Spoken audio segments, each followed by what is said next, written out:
Hello, my friends, hello, and welcome once again to the terrifying Fawn Manor, where Roger and I have returned to talk to you about the essential classics of horror. Yes, once again, we're talking to you about the essential classics of horror.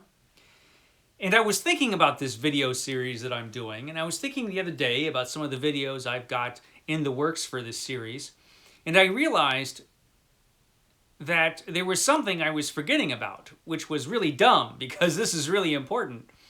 And this is just the subject of the short story in horror fiction. In the age of classic horror, the time frame that we're talking about, short stories were the driving force in the development of horror fiction. So I need to talk about that. I need to talk about short fiction and horror stories and the book where you can find a lot of great classic horror stories. I wanted to talk about one book in particular. It was a book that was published in 1944, back in 1944. And it has proven to be one of the most durable and one of the most important horror anthologies of all time. This book, originally published in 1944, is still available today, and if you want to get it, it's going to look like this. This is Great Tales of Terror and the Supernatural. This was edited by Herbert A. Wise and Phyllis Fraser. And this is the cover. If you're going to get a new copy, this is what it looks like. Still available from Modern Library. And it's a fantastic anthology. I mean, it is just dynamite. So, this anthology, like I said, published originally in 1944, has survived all of this time and has proven to be very influential. A lot of people have read this book over the years. Like John Carpenter has mentioned that this is a book that he read when he was younger and it helped inspire him. And you know what? That makes this a great book all by itself, just from that. But it is an excellent, excellent volume. Over 1,000 pages. How many stories are in this? 52 stories are in this volume. And it is available now only in hardback, I believe. I checked, and if what I found was correct, this is only available in hardback. It's not available in paperback. It's not available as an ebook, which is somewhat ridiculous. I don't know why that is. It seems like it should be, but it's not. However, it is available in hardcover, and it is well worth picking up. I actually don't have this copy. I have the original copy from 1944, and the 1944 edition, well, it looked just like this. This was a Modern Library giant. A Modern Library giant. So the Modern Library, who a publisher that has been around for years and years and years and years, offering affordable classics for your home library. And they used to publish these gigantic volumes that were omnibus volumes of whatever it is that they were publishing. I've got another one, like, for example, this is another Modern Library giant. This is Selected Writings of Robert Louis Stevenson. This one is from 1947. And this has, like, what's in here? Treasure Island, a bunch of short stories, Case of Dr. Jekyll and Mr. Hyde, The Master of Ballantrae. So it's got a bunch of stuff in it. And there were others. Nathaniel Hawthorne, they have a volume for Nathaniel Hawthorne, or they did. But most of those are long out of print. This one is still around. And like I say, it's excellent. There have been many great, great horror anthologies since then. I love horror anthologies. I love anthologies, particularly in two subjects, science fiction and horror. My favorite genres. And this was probably the first major horror anthology Great Tales of Terror and the Supernatural. It's a really interesting book, and it's just got so much great stuff in it.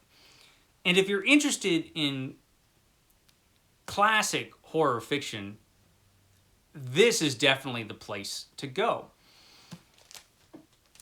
Like I said, there have been a bunch of great horror anthologies since, but for classic horror fiction, I think this is still the best. It certainly is one of the biggest still. And it's just so awesome. I mean, look at that cover, and even the haunted house is scared. I mean, it's a scary book. There's some scary stuff in here. So this is divided up into two sections. Our editors divided it up into two sections. They divided it up between Tales of Terror and Tales of the Supernatural. Now, in the Tales of Terror section, there are a bunch of stories that are, they're basically suspense and horror stories. But they do not have that supernatural element. They're stories of things that could conceivably happen in the real world. But there's certainly suspenseful stories. And let me jump to the table of contents here. So, of course, we've got Edgar Allan Poe makes an appearance. Now, one good thing about this volume is for a lot of the writers that are included in this volume, they have enough space that they can include more than one story. And you definitely need more than one story by Edgar Allan Poe, the giant of classic horror. He overshadows everything Edgar Allan Poe does. He's just so important in the development, not just of the horror story, but of the short story all by itself. So you've got the Black Cat in here, and the Facts in the Case of Monsieur Valdemar. So those two stories are in here. We've also got Balzac with Les Grandes Bretaches. I'm probably mangling that name, as I do every name, practically. We've got Wilkie Collins in here with A Terribly Strange Bed. That was a really good story. And yes, that could happen. You got to watch out, where you spend the night. I won't give you any spoilers to that story, but yeah, watch where you spend the night. Read that story. It'll make you think twice about just sleeping in any old place. Then we've got Ambrose Bierce is in here with The Boarded Window. H.G. Wells is in here with a couple of stories, and one of those stories is The Sea Raiders, which is really, really good.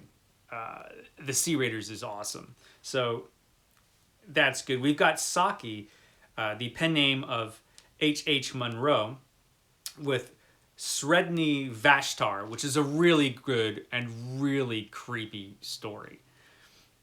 And again, not supernatural. We've got Conrad Aiken in here with Silent Snow, Secret Snow. We've got Dorothy L. Sayers is in here with a story called Suspicion.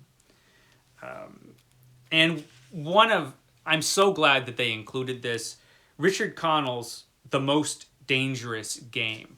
So, The Most Dangerous Game, well, what could that be? That was the classic story about this creepy rich guy on an island who hunts human beings. It's awesome. It's a great story of adventure, and yeah, it's a suspense story as well. So I'm glad that that's in here. We've got some others. Ernest Hemingway is in here with The Killers. If you had an anthology published back then, you had to put Hemingway in there. William Faulkner is in here with A Rose for Emily. There are some other stories. I won't go through every single one, but that gives you the idea of where they were going with the Tales of Terror. So non-supernatural scary stories or suspenseful stories. But then we get to Tales of the Supernatural, and that's when we get to the really good stuff. I always prefer the supernatural to be in my scary stories, possibly because, or in part because I don't really believe in anything supernatural in this world. I mean, it's true, I do hang out with an undead mummy that I brought back to life through sorcery, but I don't believe in anything supernatural, right? Roger agrees with me. Hey, if you need an authority on this subject, the undead mummy, man. Listen to him. So anyway, I always love supernatural to be in my horror stories. And we've just got so many great things. We've got Edward Bulmer Lytton's the House and the Brain. The House and the Brain. I mean, this is so chock full of just classic stories that are must reads. We have Nathaniel Hawthorne is in here with Rappaccini's daughter. There are a few different stories that they could have picked for this volume from Hawthorne, but that was a good one. So, you know, they picked a good story. We've got Joseph Sheridan Le Fanu with Green Tea, James O'Brien with What Was It? What Was It? That was a good story, man. That was good. And Henry James is in here, Guy de Maupassant with The Horla, the invisible Horla, the super creepy invisible horror, The Horla. So that story by Maupassant was definitely an influence on H.P. Lovecraft. And it's just one of the most, it's just unsettling. It's just an unsettling story. Really, really good. I mean, it's The Horla is one of those stories that if you're a horror fan, you need to hunt it down and read it. And look, it's in here. So there you go. We also have Was It a Dream from him in there. We've also got F. Marion Crawford with The Screaming Skull, another must read. So many of those. We've got O. Henry in here with The Furnished Room. M.R. James has 2 stories in here. So M.R. James, who we will be talking a lot about in this series, probably the greatest practitioner of the classic ghost story, even though so many of his stories, the entities, the things that are in his stories just go beyond ghosts. They are not just super creepy, they are dangerous. They're dangerous. You don't want to mess with an M.R. James supernatural entity, and that's certainly true in these stories. We've got Casting the Runes, which is one of his greatest stories, and Oh Whistle and I'll Come to You, My Lad. So if you had to pick 2, yeah, I would go with those. Those were good. Edith Wharton's in here, W.W. Jacobs. Arthur Machen is in here. Arthur Machen, who we also will be talking a lot about in the future, specifically about the story that is in this volume, which is The Great God Pan, which is one of the greatest classic horror stories ever written. Again, once Lovecraft read that story, it did have quite an influence on him. Lovecraft admired Machen quite a bit, and The Great God Pan is just a great story. And I will do a whole video just on that story alone because it deserves it. And you can find that in here. Kipling has a couple stories in here. E.F. Benson has Caterpillars and Mrs. Amworth. E.F. Benson is another author that I don't know if anybody talks about Benson today. I never hear about Benson or his horror stories, so I'll definitely do a video just on his stuff. I've got to reread his stuff because most of it I haven't read for quite some time. But the first time I ever read anything from him was in this volume. This volume was great for that, for my reading of horror, because I found so many of these authors for the first time in this anthology. And, you know, I picked this up at a time when you couldn't just get a lot of books that you can get nowadays. Like Arthur Machen, his books were hard to get. Algernon Blackwood's books were hard to get because, you know, no internet. So, you know, there you go. But I experienced them for the first time in this volume. Probably one of the reasons I have such an affection for it, other than it just being great. Now, the Algernon Blackwood stories that are in here are interesting. You would expect, just judging from every other anthology in the world that anthologizes Blackwood, that they would have included The Wendigo and The Willows. You would think that those would be the 2 stories that are in here, but no, they're not. And it's possibly because those stories have grown in stature over time, but it does have some interesting stories in here. It has Confession, and that was an interesting choice. But more important this volume has Ancient Sorceries. Ancient Sorceries is an excellent story. And when you read it, and if you're familiar with the works of H.P. Lovecraft, almost certainly this story influenced The Shadow over Innsmouth. So while what goes on in Ancient Sorceries is very much supernatural and quite different than what goes on in The Shadow over Innsmouth, there are things about the story that seem very familiar if you've read that Lovecraft story. It's excellent. Again, we have Saki's back in here with The Open Window. Oliver Onions, there's a name you don't hear too often anymore. But The Beckoning Fair One is a story you need to read. You need to read it if you're reading this stuff. Richard Middleton, The Ghost Ship. There's a bunch. There's a bunch in here. E.M. Forster's in here with The Celestial Omnibus. But the two stories that probably had the most impact on a lot of early readers of this volume were the last two stories. And those two stories are, of course, from H.P. Lovecraft. Suitably, Lovecraft, the best, was saved for last. Now, these are not the two stories I would have included. I probably would have included The Call of Cthulhu, because it's hard not to include that. And I probably either would have included The Whisperer in the Darkness or The Color Out of Space, even though The Color Out of Space has been anthologized to death also. But in this, they choose two other stories, and they are incredibly creepy stories, so I can't argue the choices. One of them is The Rats in the Walls, which is a fairly early story from Lovecraft, The Rats in the Walls. But man, does it pack a punch. I mean, The Rats in the Walls is such a horrific story. It kind of overshadows everything else in this book just by how much horror is in that one story. The ending of that story, man, wow. If you haven't read The Rats in the Walls, yeah, it packs a punch, that story. One of Lovecraft's earlier stories, and it's not a Cthulhu mythos story, it's just one of his horror stories. The feel of the thing kind of feels like Edgar Allan Poe, but it's not. It's very much a Lovecraft story. And the other story is The Dunwich Horror.